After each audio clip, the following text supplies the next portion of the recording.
ඊළඟ මෙතඩ් එක තමයි ඔයාට පුළුවන් කොලයක් අරගෙන හරි මම නම් කියන්නේ වෙනම මේකට පොඩි නෝට්බුක් එකක් වගේ ගන්න පුළුවන් නම් ගොඩක්ම හොඳයි.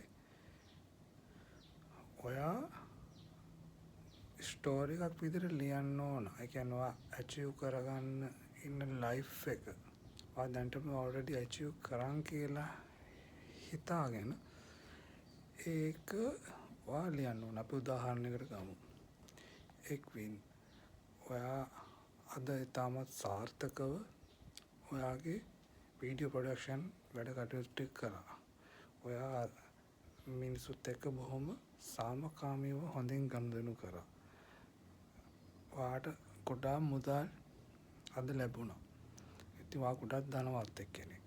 ඉතින් අන්න ඔයාට පුළුවන් මේ වගේ පොතක් අරගෙන මේක ලියන්න. මේක මේ ලියද්දී නිකන් ලියන්න වාල් නැතුව මේක ඔයා ඉමෝෂනලි ඔයා මේක ඔල්රෙඩි ඇචීව් කරගත්ත කියන ඒ ෆීල් එකෙන් තමයි මේක ලියන්න ඕනේ.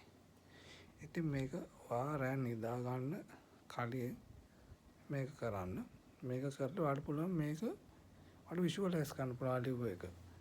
ඒ විෂුවලයිස් කරන අතරේ ඔයාට නින්දට යන්න පුළුවන්.